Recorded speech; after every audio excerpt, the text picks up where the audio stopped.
नमस्कार, capital news देख रहे तमाम दर्शकों का स्वागत है। मैं हूं प्रफुल्ल गिरी। कुछ दिनों से पलामू में तेजी से अस्पताल खुलते जा रहे हैं और उन अस्पतालों में एन केन प्रकारेण मार्केटिंग की बदौलत मरीजों को भर लिया जा रहा है। आप एक बार यदि पूरे शहर का दौरा कर लें तो आपको अस्पतालों के बाहर लगे बोर्ड में देखकर ये अंदाजा हो जाएगा कि एक ही चिकित्सक का नाम कई अस्पतालों के बाहर लिखा हुआ है।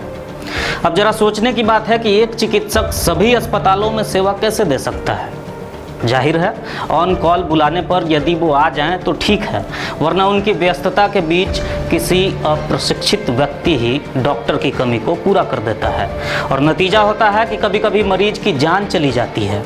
डॉक्टर की जरा सी लापरवाही की वजह से किसी की जान चली जाए तो इसे लापरवाही नहीं बल्कि सुनियोजित हत्या क्यों नहीं माना जाए। कई बार परिजनों को प्रलोभन देकर मामला दबा दिया जाता है तो कई बार परिजन को समझाना मुश्किल हो जाता है और मामले का खुलासा होता है।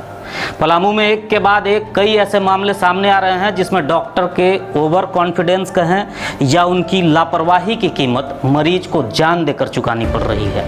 मेदिनीनगर के पांकी रोड में संचालित मैया बाबू अस्पताल में चैनपुर के गांगी गांव की एक गर्भवती महिला की मौत के बाद परिजनों ने जमकर हंगामा किया। परिजनों ने इलाज में लापरवाही और संसाधन के अभाव को मौत का कारण बताया। रमेश चौधरी की 22 वर्षीय पत्नी का ऑपरेशन मैया बाबू अस्पताल में डॉक्टर कादिर परवेज ने किया था। अगले दिन तबीयत बिगड़ने के बाद जब अस्पताल प्रबंधन से मामला नहीं संभला तो उसे रेफर कर दिया गया।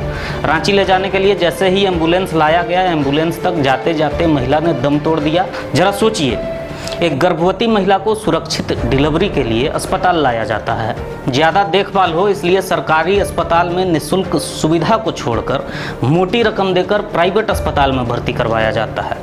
उस परिवार को ये उम्मीद होती है कि यहाँ से एक नया मेहमान लेकर खुशी खुशी घर जाएंगे, पर जब महज 22 साल की उम्र में जिसकी बेटी, जिसकी बहू चिकित्सकों की लापरवाही की वजह से दम तोड़ दे, वो परिवार खुद को कैसे तसल्ली दे सकता है। चिकित्सक की लापरवाही, बार बार हम इस बात को दोहरा रहे हैं क्योंकि ये बात हम नहीं कह रहे बल्कि पलामू के civil surgeon doctor Anil Kumar ने खुद इस बात को स्वीकार किया है कि दो ही परिस्थितियों में मरीज की जान जा सकती है, या तो डॉक्टर योग्यता विहीन हो या फिर डॉक्टर खुद के बजाय किसी अनट्रेंड व्यक्ति से लापरवाही बरतकर ऑपरेशन करवा दे रहा हो। इलाज करने वाले चिकित्सक, इलाज करने वाली टीम या सर्जरी या ऑपरेशन जो करने वाली टीम है, उनके जजमेंट की ये गलती है। वो जज नहीं कर पाते हैं कि मैं इसको ऑपरेट करने के बाद आगे जो कुछ भी होगा उसे मैं संभाल पाऊँगा। ये उनकी अक्षम होने का प्रमाण है।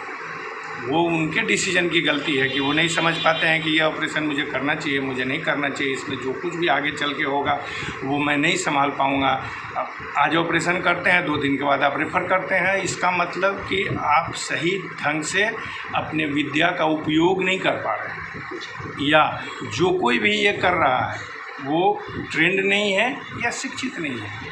ये उस अस्पताल की बात है कि जिसका भी उन्होंने नाम दिया है पंजीकरण के समय, वो डॉक्टर वहाँ उपलब्ध नहीं है। इसका मतलब अक्सर ऐसी घटनाओं के बाद देखा जाता है कि अस्पताल प्रबंधन की ओर से परिजनों को प्रलोभन देकर मामले को मैनेज कर लिया जाता है, लेकिन जब जिले में संवेदनशील अधिकारी मौजूद हों तो वो ऐसी हरकत करने वाले जानलेवा लोगों पर कार्रवाई जरूर करेंगे। लिखित शिकायत नहीं होने का हवाला देकर मामले की लीपापोती के बजाय पलामू के सिविल सर्जन ने मीडिया में आई खबरों को देखकर संज्ञान ले लिया है और एक जांच टीम का गठन किया जा रहा है जो जांच कर नियमानुसार कार्रवाई करेगी। वो बात समाचार पत्रों के द्वारा संज्ञान में मेरे आ गई है, तो टीम गठित कर जांच की जाएगी, नियमानुसार उन पर अग्रेतर कार्रवाई भी होगी। पेशेंट की मृत्यु बहुत दुखद बात है, उस परिवार के साथ हमारी संवेदना है, फिर भी ये बहुत गलत हुआ है। इसका हम लोग जांच करेंगे, जांच करके जो कार्रवाई उचित ठहरेगी वो कार्रवाई की जाएगी। ये कोई नया मामला नहीं है, बल्कि बीते दिनों में हम गौर करें तो पांकी के मां नर्सिंग होम के बाद विश्रामपुर के आशीर्वाद हॉस्पिटल और अब मेदिनीनगर के मैया बाबू अस्पताल में मरीज की जान चली गई। तीनों मामलों में चिकित्सकों को कसूरवार माना जा रहा है। समझ नहीं होने के बावजूद मरीजों को एडमिट करना और यदि एडमिट किए तो समय के साथ उन्हें रेफर नहीं करना चिकित्सकों पर कई सवाल खड़े करती है। डिग्री होने के बावजूद, वेल ट्रेंड होने के बाद भी वो दोषी माने जाएंगे और उन पर जांच के बाद कार्रवाई भी होगी। थर्ड स्टेज का डिले होता है कि आप उसको रेफ़र करने में आपको विलम्ब कर रहे हैं जी। तो ये थर्ड स्टेज का डिले है। आपको ये जज नहीं कर पाए कि हम ये मरीज़ संभाल पाएंगे या नहीं संभाल पाएंगे, और जब आप नहीं संभाल पाए तो थर्ड स्टेज डिले तो आपने किया, आपने मरीज़ को रख भी लिया और 2 दिन के बाद आप कह रहे हैं कि नहीं है मेरे पास नहीं। तो ये 3 स्टेज पर गर्भवती महिलाओं के साथ डिले होता है। फर्स्ट स्टेज विश्रामपुर वाले में फर्स्ट स्टेज का डिले है, फिर थर्ड स्टेज पर भी होगा उसके साथ। जी। एक हॉस्पिटल में गई, वहाँ नहीं हुआ, दूसरे में गई। यहाँ पर डिसीजन का प्रॉब्लम है। जो पांकी में हुआ था उस महिला की मृत्यु शायद संभवतः रांची में हुई थी, या रांची जाने के क्रम में रास्ते में हुई थी। फिर ये डिसीजन या रेफ़र करने की में डिले होना। अगर आप क्वालिफाइड डॉक्टर हैं, आप वेल ट्रेंड भी हैं, तो भी ये डिले नहीं होना चाहिए। ठीक है, जांच के बाद जो उचित ठहरेगा वही कार्रवाई होगी। हालांकि इस मामले पर हमने मैया बाबू अस्पताल के संचालक डॉक्टर कादिर परवेज से बात करने की कोशिश की, तो उन्होंने बताया कि महिला को खून की कमी थी। खून चढ़ाने के बाद ब्लड रिएक्शन के कारण उसकी हालत बिगड़ी और मौत हो गई। उन्होंने बताया कि मरीज को रेफर कर दिया गया था और बॉन्ड पेपर पर सहमति के बाद ही उसका ऑपरेशन किया गया था। पर बॉन्ड पेपर पर सहमति का यह कतई मतलब नहीं होता कि आप किसी की जान ले लें।